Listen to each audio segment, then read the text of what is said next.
Hello दोस्तों, कैसे हैं आप। उम्मीद करती हूँ कि आप सब बहुत अच्छे होंगे और अपना ख्याल रख रहे होंगे। तो चलिए आज की कहानी शुरू करते हैं। आज की ये कहानी एक गरीब किसान के बारे में है जो कि अपनी गरीबी से परेशान था। उसके मन में हमेशा से एक सवाल था कि उसकी ये गरीबी कब दूर होगी। एक दिन उसके किसी दोस्त ने उसे किसी बाबा के बारे में बताया जो कि हर किसी के सवालों का जवाब देते थे। किसान उस बाबा से मिलने गया। रास्ते में उसे एक जंगल में से गुजरना पड़ा। वो रास्ता बहुत लंबा था। चलते चलते उसे रात हो गई थी। वो रात को कहीं रुकने के लिए कोई जगह की तलाश करने लगा। थोड़ी दूर जाते ही उसे एक घर दिखाई दिया।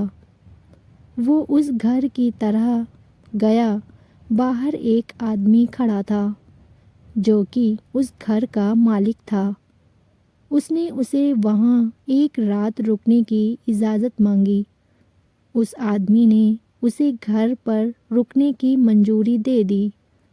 सुबह जब किसान वहाँ से जाने लगा तो उस घर के मालिक ने पूछा कि तुम कहाँ जा रहे हो। तो किसान ने उसे सारी बात बताई। उसकी बात सुनकर घर के मालिक ने कहा कि यदि तुम उस बाबा के पास जा रहे हो तो तुम मेरा भी एक सवाल उससे पूछना। उसने कहा कि उसकी एक बेटी है जो बोल नहीं सकती और वो ये जानना चाहता था कि वो कब बोल पाएगी। किसान ने कहा कि वो ये सवाल बाबा से ज़रूर पूछेगा। ये कहकर किसान अपनी मंजिल की ओर चल गया। फिर थोड़ी दूर जाने पर उसे एक जादूगर मिला जिसके पास एक जादू की छड़ी थी। उसने किसान को देखकर पूछा कि वो कहाँ जा रहा है। तो किसान ने उसको सारी बात बताई। जादूगर ने कहा कि तुम बाबा से मेरा भी एक सवाल पूछना। मैं ये जानना चाहता हूँ कि मैं स्वर्ग कब जाऊँगा। किसान ने कहा कि ये सवाल बाबा से पूछ लेगा। इसके बाद रास्ते में किसान को एक कछुआ दिखाई दिया जो कि ड्रैगन बनना चाहता था। उसने भी किसान से पूछा कि वो कहाँ जा रहा है और किसान की सारी बात बताने के बाद उसने किसान से कहा कि बाबा से पूछे कि वो ड्रैगन कब बनेगा। तो किसान ने कहा कि वो ज़रूर पूछेगा।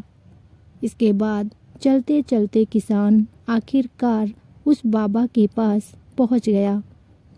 उसे देखते ही बाबा ने कहा कि तुम मुझसे सिर्फ 3 सवाल पूछ सकते हो।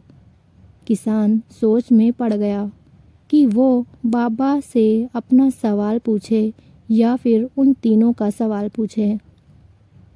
फिर थोड़ी देर सोचने के बाद उसने फैसला किया कि मेरा सवाल तो बहुत छोटा है, मैं उन तीनों का सवाल ही पूछ लेता हूँ। तो किसान ने बाबा से घर के मालिक की बेटी के बारे में पूछा। तो बाबा ने जवाब दिया कि जब उसकी शादी हो जाएगी तब वो बोलने लगेगी। फिर किसान ने जादूगर का सवाल पूछा। तो बाबा ने जवाब दिया कि जब वो अपनी जादू की छड़ी को किसी और को दे देगा तो वो स्वर्ग चला जाएगा। इसके बाद किसान ने कछुए का सवाल पूछा। तो बाबा ने जवाब दिया कि जब कछुआ अपना कवच निकाल देगा तब वो ड्रैगन बन जाएगा। किसान को अपने तीनों सवाल के जवाब मिल गए। फिर वो वापस अपने घर जाने लगा।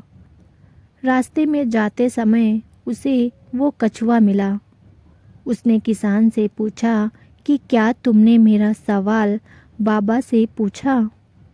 तो किसान ने कहा, हाँ। बाबा ने कहा कि जब तुम अपना कवच निकाल दोगे तो तुम ड्रैगन बन जाओगे। कछुए ने अपना कवच निकाल दिया और ऐसा करते ही वो ड्रैगन बन गया। उसके कवच में से बहुत से मोती निकले जो कि किसान को मिले। फिर किसान को रास्ते में जादूगर मिला तो उसने उससे कहा कि यदि तुम अपनी छड़ी किसी को दे दोगे तो तुम स्वर्ग में चले जाओगे। जादूगर ने अपनी छड़ी उस किसान को दे दी और ऐसा करते ही वो स्वर्ग चला गया। उसके बाद किसान उस घर के मालिक के पास गया और उसे बताया कि बाबा ने कहा है कि जब उसकी बेटी की शादी हो जाएगी तो वो बोलने लगेगी। वो आदमी अपनी बेटी से बहुत प्यार करता था और उसे अपने से अलग नहीं करना चाहता था, लेकिन अपनी बेटी के खातिर उसने अपनी बेटी की शादी उसी किसान से करवा दी और शादी होते ही उसकी बेटी बोलने लगी, यदि हमें कुछ हासिल करना है तो उसके लिए हमें कुछ खोना पड़ता है। जैसे जादूगर ने अपनी छड़ी खोई और कछुए ने अपना कवच खोया, उसी तरह यदि आप ज़िंदगी में कुछ हासिल करना चाहते हैं तो आपको कुछ सेक्रीफाइस करने होंगे। तो दोस्तों, हमारी कहानी यहीं पे ख़त्म होती है। अगर आपको ये कहानी पसंद आई हो तो प्लीज़ लाइक सब्सक्राइब ज़रूर करिएगा और कमेंट भी ज़रूर करिएगा। कल फिर मिलेंगे एक नई कहानी के साथ। तब तक के लिए अपना ख्याल रखिए और दुआओं में मुझे याद रखिए। बाय।